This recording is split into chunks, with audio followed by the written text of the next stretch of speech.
വയനാട്ടിലെ ദുരന്തഭൂമിയിൽ പ്രധാനമന്ത്രി നരേന്ദ്രമോദി സന്ദർശനം നടത്തുകയാണ്. ദുരന്തമുണ്ടായ ചൂരൽമലയിലും മുണ്ടക്കയിലും പ്രധാനമന്ത്രി മുഖ്യമന്ത്രിയോടൊപ്പമെത്തി സ്ഥിതിഗതികൾ വിലയിരുത്തി. രാവിലെ 11 മണിയോടുകൂടിയാണ് കണ്ണൂരിലെത്തിയ പ്രധാനമന്ത്രി പിന്നീട് ഹെലികോപ്റ്റർ മാർഗം വയനാട്ടിലെത്തിയ ശേഷം വ്യോമമാർഗം നിരീക്ഷണം നടത്തി. അതിനുശേഷമാണിപ്പോൾ വയനാട്ടിലെ തന്നെ ചൂരൽമലയിലും ദുരന്തമുണ്ടായ ചൂരൽമലയിലും മുണ്ടക്കയിലും അടക്കം നിരീക്ഷണം നടത്തുകയും ചെയ്യുന്നത്, സന്ദർശനം നടത്തുന്നത്. ഇതിനുശേഷം മേപ്പാടിയിലെ ദുരിതാശ്വാസ ക്യാമ്പുകളും അതിനുശേഷം ആശുപത്രിയും സന്ദർശിക്കും. ശേഷം കളക്ട്രേറ്റിൽ ചേരുന്ന അവലോകന യോഗത്തിൽ പ്രധാനമന്ത്രി പങ്കെടുക്കുകയും ചെയ്യും. ഈ പ്രധാനമന്ത്രിയുടെ സന്ദർശനത്തിന് ശേഷം ഒരു പ്രഖ്യാപനം, പ്രത്യേക പാക്കേജ് വയനാടിനുണ്ടാകുമെന്ന പ്രതീക്ഷയിലാണ് കേരളം. സംസ്ഥാന സർക്കാർ അത് സംബന്ധിച്ച നിവേദനം ഇക്കാര്യങ്ങൾ പ്രധാനമന്ത്രിയെ ധരിപ്പിച്ചു. നേരത്തെ കേന്ദ്ര സംഘത്തെ ഇക്കാര്യം ധരിപ്പിച്ചു. വലിയ ദുരന്തമാണ് വയനാട്ടിലുണ്ടായതെന്ന് ബോധ്യപ്പെടുത്താൻ സംസ്ഥാന സർക്കാരിന് കഴിയുകയും ചെയ്തിട്ടുണ്ട്. അതിൻ്റെ അടിസ്ഥാനത്തിലാണ് പ്രധാനമന്ത്രി ഇന്ന് 3 മണിവരെ ദുരന്ത മേഖലയിൽ ചെലവഴിക്കാൻ തീരുമാനിക്കുകയും ചെയ്തിട്ടുള്ളത്. അവിടെ സന്ദർശനത്തിന് ശേഷം അവലോകന യോഗത്തിന് ശേഷമായിരിക്കും വയനാട് പാക്കേജ് സംബന്ധിച്ച എന്തെങ്കിലും തീരുമാനങ്ങളുണ്ടെങ്കിൽ അറിയാൻ സാധിക്കുക.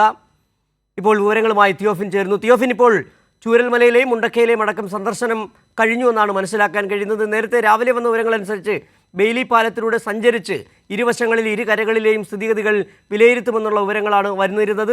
ഏതായാലും ഇന്ന് അവലോകന യോഗത്തിൽ പ്രധാനമന്ത്രിയുടെ നേതൃത്വത്തിൽ ചേരുന്ന അവലോകന യോഗത്തിൽ മുഖ്യമന്ത്രിയും അതോടൊപ്പം തന്നെ മറ്റു മന്ത്രിമാരും അടക്കം പങ്കെടുക്കുകയും ചെയ്യുന്നുണ്ട്.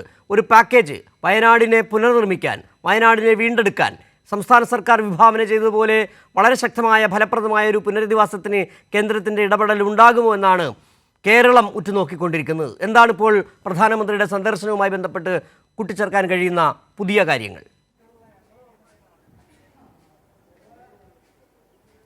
സിജു, എന്തായാലും വയനാട്ടിലുണ്ടായ ദുരന്തം, കേരളം ഏറ്റുവാങ്ങേണ്ടി വന്ന ഈ ദുരന്തം എത്രത്തോളം അത് ജനങ്ങളെ ബാധിച്ചു എന്ന് ബോധ്യപ്പെടുത്താൻ സർക്കാരിനും ഉദ്യോഗസ്ഥർക്കും കഴിഞ്ഞിരിക്കുന്നു. ഇന്നത്തെ ആകാശ മാർഗത്തിലൂടെയുള്ള അദ്ദേഹത്തിൻ്റെ ആ സന്ദർശനത്തിൽ അത് വ്യക്തമായിട്ടുണ്ടെന്നാണ് നമ്മൾ കരുതുന്നത്. അതിനുശേഷമാണ് അദ്ദേഹം ഈ വഴിയിലൂടെ കടന്നുപോയത്. ഹെലിപ്പാഡിൽ അപ്പുറത്തുള്ള സ്കൂളിൻ്റെ ഗ്രൗണ്ടിൽ തയ്യാറാക്കിയ ഹെലിപ്പാഡിൽ ഇറങ്ങി ഇതുവഴി റോഡ് മാർഗം നമ്മൾ ചൂരമലയിലേക്കും മുണ്ടക്കയിലേക്കും പോയി. അതിനുശേഷമാണ് സിജു നേരത്തെ സൂചിപ്പിച്ചതുപോലെ ആ ബെയിലി പാലത്തിൽ അദ്ദേഹം സന്ദർശനം നടത്തിയത്. ബെയിലി പാലത്തിൽ നിന്നുകൊണ്ട് തന്നെ അതിന് ചുറ്റുപാടുമുള്ള സ്ഥലത്തെ അദ്ദേഹം വീക്ഷിച്ചു. അതോടൊപ്പം നമ്മൾ നേരത്തെ കണ്ടിരുന്നതാണ് സ്കൂളിൻ്റെ ഭാഗത്തേക്കും അദ്ദേഹം പോയി. കുട്ടികളെക്കുറിച്ചും അദ്ദേഹം അന്വേഷിച്ചു. നോക്കൂ, സ്കൂളിനെക്കുറിച്ച് നമ്മൾ പറയുകയാണെങ്കിൽ ഈ ദുരന്തത്തിൽ 36 കുട്ടികൾക്കാണ് ജീവൻ നഷ്ടപ്പെട്ടത്. 17ഓളം കുട്ടികളെ കാണാതായിട്ടുണ്ട്. 100 കണക്കിന് കുട്ടികൾക്കാണ്, 300ഓളം കുട്ടികൾക്ക് അവരുടെ പാഠപുസ്തകങ്ങൾ നഷ്ടപ്പെട്ടു. 3 കുട്ടികൾക്ക് മാതാപിതാക്കൾ നഷ്ടപ്പെട്ടു.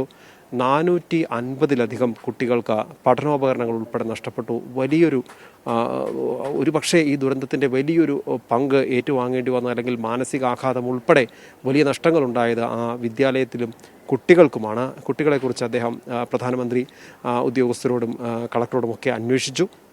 അതുകൂടി ഉൾപ്പെടെ ഈ ദുരന്തത്തെക്കുറിച്ച് വളരെയധികം വ്യക്തമായി തന്നെ ബോധ്യപ്പെടുത്താൻ കഴിഞ്ഞു എന്നാണ് നമ്മൾ പ്രതീക്ഷിക്കുന്നത്. അതുകൊണ്ട് തന്നെയാണ് വളരെ നിർണായകമായ നിമിഷങ്ങളിലൂടെ, മണിക്കൂറുകളിലൂടെ വയനാടും കേരളവും ഇപ്പോൾ കടന്നുപോയിക്കൊണ്ടിരിക്കുന്നത്. നോക്കൂ സിജു, നമുക്ക് പിന്നിൽ കാണുന്ന ഈ റോഡ്, ഇത് കൽപ്പറ്റയിലെ പ്രധാന റോഡാണ്.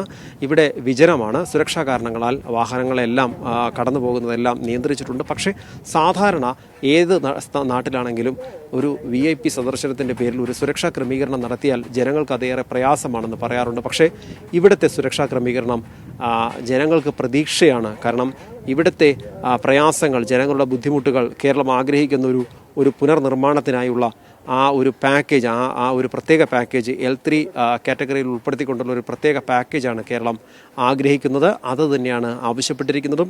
അത് ഇനി നടക്കാനിരിക്കുന്ന അവലോകന യോഗം, ആ യോഗത്തിലേക്ക് അദ്ദേഹം ഇതുവഴി കടന്നു പോകും. കളക്ടറേറ്റിലുള്ള നടക്കുന്ന പ്രത്യേക അവലോകന യോഗത്തിൽ പ്രധാനമന്ത്രിയും കേന്ദ്ര ഉദ്യോഗസ്ഥരും മുഖ്യമന്ത്രിയും മന്ത്രിമാരും ജില്ലാ കളക്ടർ ഉൾപ്പെടെയുള്ളവർ പങ്കെടുക്കും. ചീഫ് സെക്രട്ടറിയും പങ്കെടുക്കും.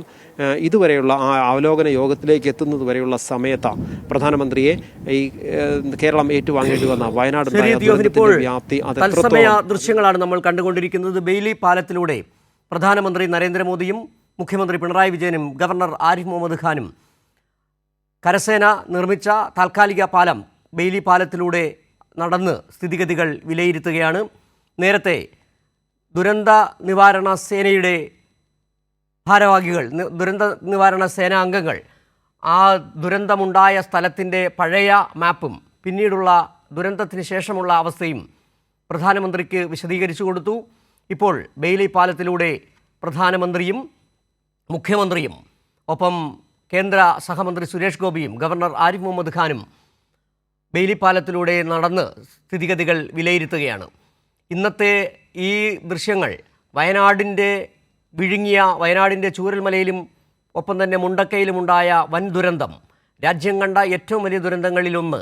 ആ ദുരന്തത്തിൻ്റെ തീവ്രത, അതിൻ്റെ വ്യാപ്തി മനസ്സിലാക്കിക്കൊണ്ട് പ്രധാനമന്ത്രി ഒരു പ്രത്യേക പാക്കേജ് വയനാടിനായി പ്രഖ്യാപിക്കുമോ എന്നുള്ളത് കാത്തിരിക്കുകയാണ് മലയാളി സമൂഹം ഒന്നടങ്കം.